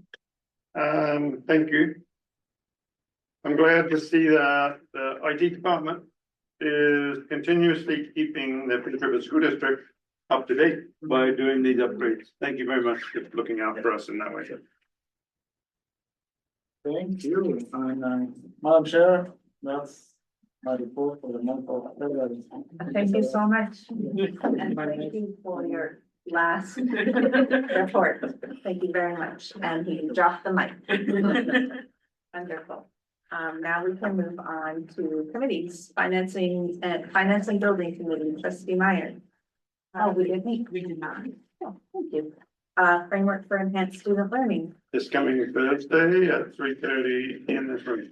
Thank you so much. Provincial Council. This was just held February 20th. With some notes on it. We had reports were read. I'll give a little brief of the president's report. It came shortly after Tumbler Rinch, what happened in Tumbler Rinch this year. And the president reported out the bravery and leadership of the first responders, medical professionals, and the school staff, protected and supported the students during the crisis. Warned about misinformation, hateful rhetoric coming from social media and targeting various people. We then went on and talked about 2026 provincial budget coming up, which was at that time, noting appreciation of the government for their K-12 education funding, especially for students with diverse learning needs. However, it emphasizes that the school board still face financial pressure, as we know, including staffing shortages, especially in rural areas, and insufficient funding for infrastructure and maintenance. And the BCSDA will continue advocating in those areas. And they concluded that reaffirming that public education is essential to communities, democracy, and the future, and thanking the trustees for their dedication to student success and encouraging them to support one another during difficult times. We went on then to the CEO's report. And this is my summary of that. BCSDA with AGM rules modification, which sorry, not what I just said, rules modernization. That's close. BCA will update its AGM rules of order. So the parliamentarian will chair the business portion. Debate will use alternating pro and con microphones. Standing votes may tile the doors, in other words, to control access. Motion readers will move and second motions from the head table. Accessibility improvements will ensure pro and con microphones are accessible to all people. Advocacy progress. BCSDA continues strengthening its advocacy system based on member priorities derived from motions. These priorities guide the annual budget submission, which supports board priority development, advocacy campaigns, meeting with the minister and the ECC staff, messaging during advocacy days in Victoria, public communication of BCSDA priorities. Staff workload acknowledgement. The CEO thanked provincial councillors for their patience during a particularly demanding year for staff. Extra pressures include preparation for the CSBA trustee gathering and the provincial trustee elections, adding to an already complex workload. After that, we went through various things and discussion items near the end with the actual draft budget. So I brought up because they had budget savings based off the fact that PC has been shrunk down in its ability to do things. So I brought up the fact that that's been a few years now that this has been going on, and that I warned them that I would be bringing up at AGM that are all the boards happy with the changes that have been made to the PC, and I'll try to drum up a discussion at that time. Then the other one was BCSDA foundational statements update. So you're going to find that there's going to be some more changes to foundational statements, and these are available on the weekly, which has a synopsis of this meeting, and it has a couple of little click-ons where you can actually read the pages of what the foundational statements and the changes that BCSDA has made. Meeting. Thank you. Thank you very much. Any questions? Not seeing any. Policy committee. You care to speak to this, or? I wasn't at the meeting, but I can. Yeah, and it's all, if you read the minutes, it will tell you what happened and what direction the committee's looking for from the board. Perfect. So minutes are on page 21. And so we have two policies out for approval. 7210, the annual budget policy, and 7215, the surplus. And all both come back. What's that? And they've both been sent out and they're back. And they're back. Yeah, so those are up for approval for today. I'll make that motion. Thank you. So motion to approve 7210 and 7215. Seconded, trustee Littleton, all in favor? Great, so moved. And then we agreed to send policies 7210 and 7215, or sorry. 3 policies for review. 1440, diversity On this budget, and if you inclusion. just read the just below that. The little paragraph just Oh, below. I'm sorry. All good. We would like to delay that policy. Oh. I'm gonna No, take that delete, one off. delete. No, we're deleting it. completely. That is the question. Sorry, I was not at the meeting, and so. Oh. Okay, so policy review send out is 1440, diversity and inclusion policy, and 3510, school closure policy. Are you making that motion? Out loud. I think I asked that every single meeting. Yes, you are. Yes, make that motion. Wonderful. And a seconder for that motion, trustee Horn. Great. I don't know. Do you care to speak to that motion? No. Alrighty. All in favor? Wonderful. So moved. And then discussion for the board 64-0.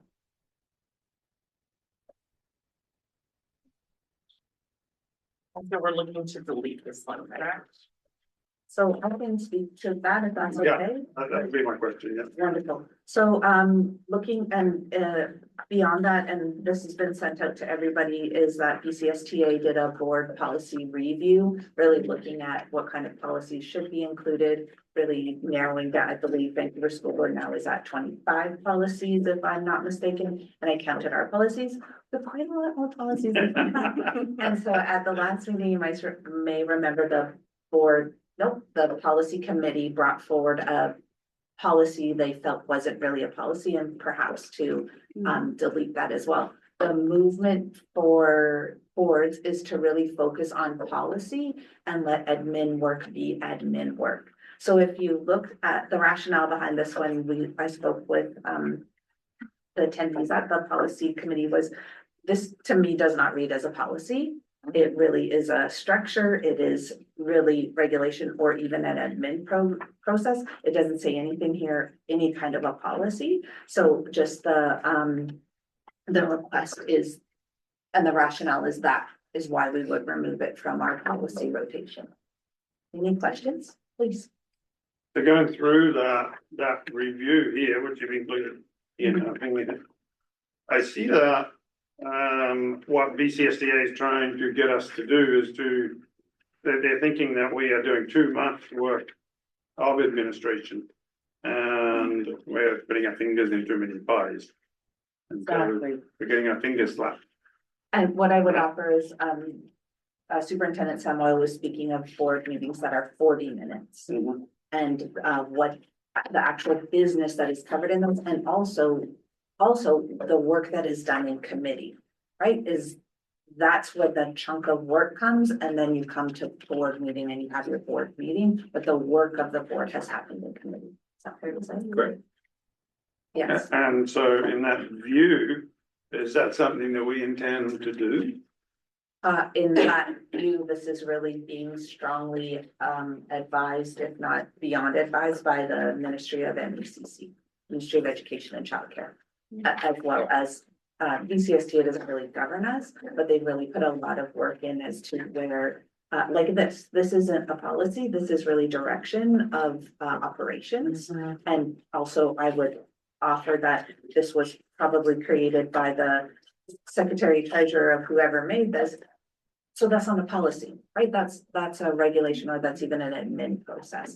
And as we look at our policies with that kind of a lens, we may see, and this could fit under our policy of how a board meeting runs annual board agenda, but again, it would go into admin or regulation. And so are we intending to do like a working session on the direction that the board is going to take? Or how is this decision going to get made? Wishes of the board. Right. Is this the work of the committee? Is this the work of the policy I think, committee? my thought is that that's a fairly big question. And I think it should take to a working session to make a decision, so that we get this around. But that's my thinking. So I saw your hand and then I see trustee Beal's hand. Right, Madam Chair, I was just gonna say that often there are minor things in a regulation that is, the superintendent can make those changes. They're minor things, they're administrivia.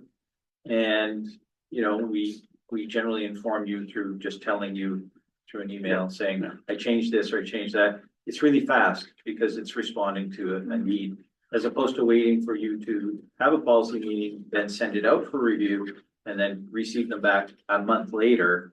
The policy, it's just a faster reaction to make these changes that could be employment things, employment legislation. We need to be correct on those things. Trustee Beal? And I was just gonna say the same thing, because we are guided through regulations and by the School District Act.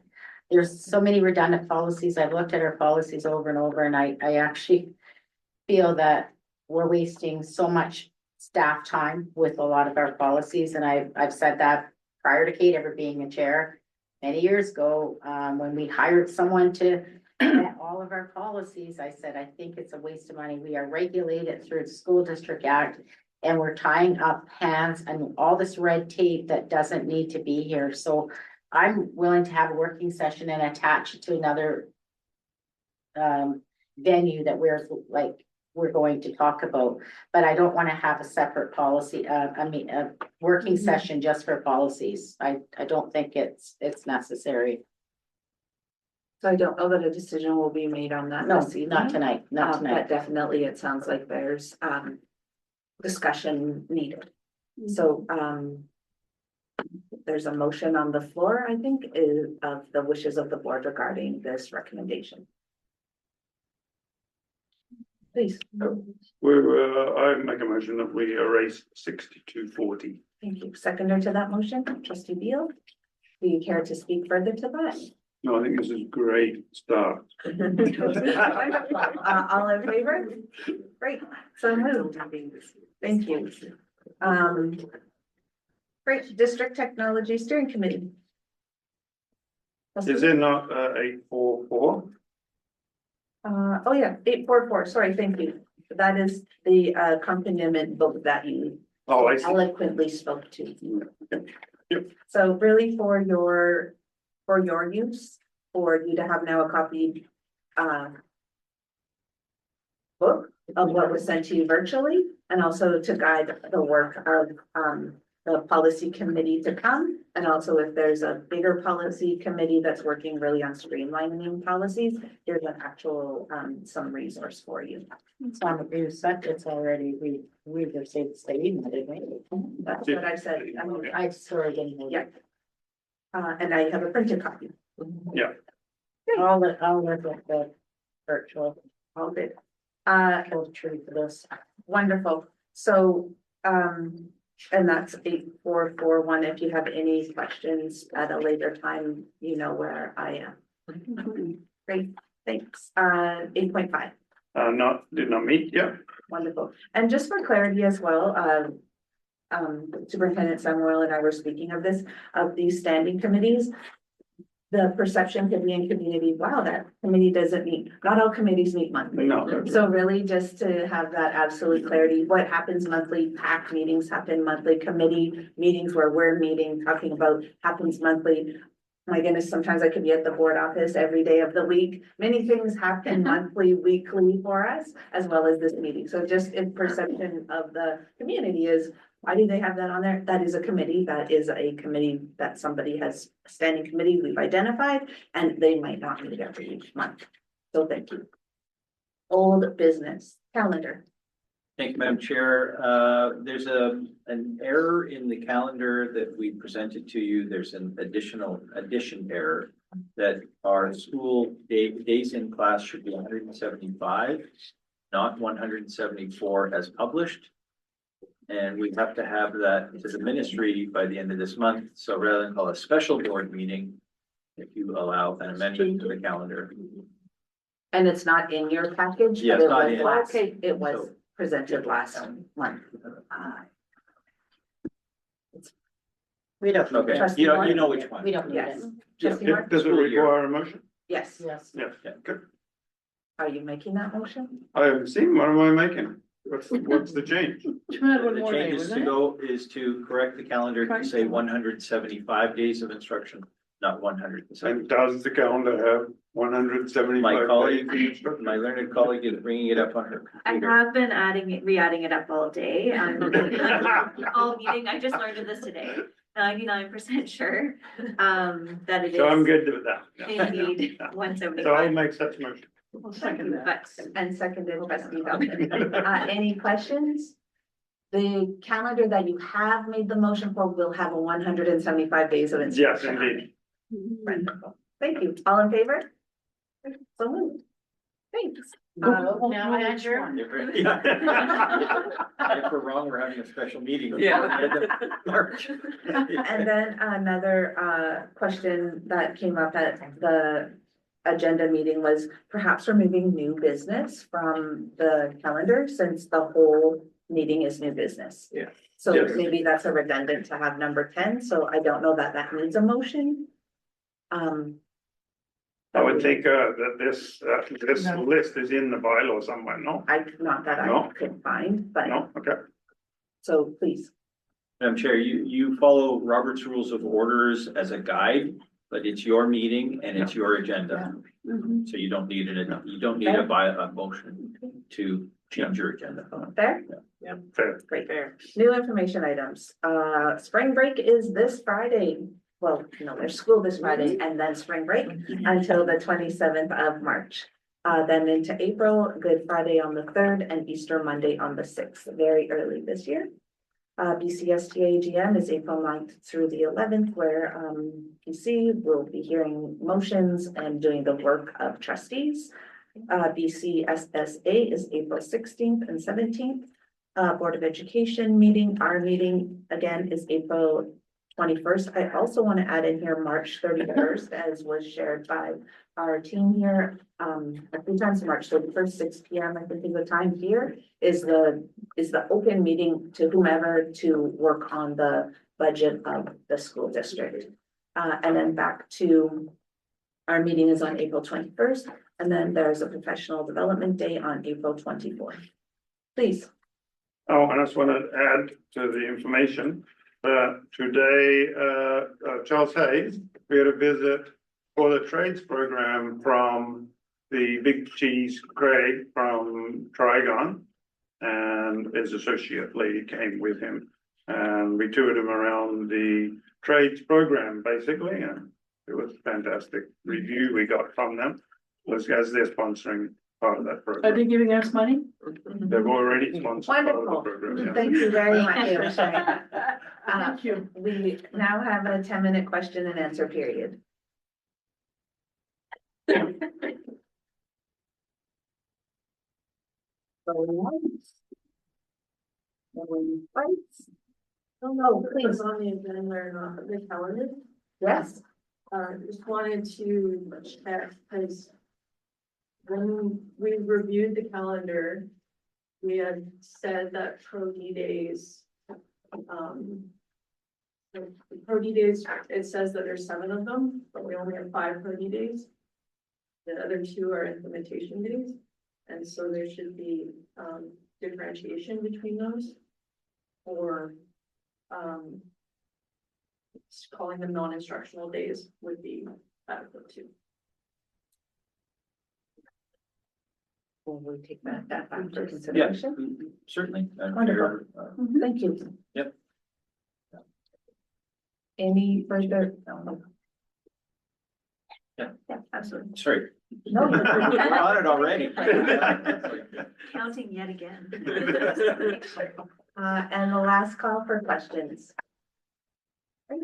Not seeing any. Thank you all for joining tonight. Happy March. And again, thank you to Enrique for all that you've done for our district, and we will miss you. Thank you. Yeah. Good night, everybody. Thank you for joining. Happy March. See you in April.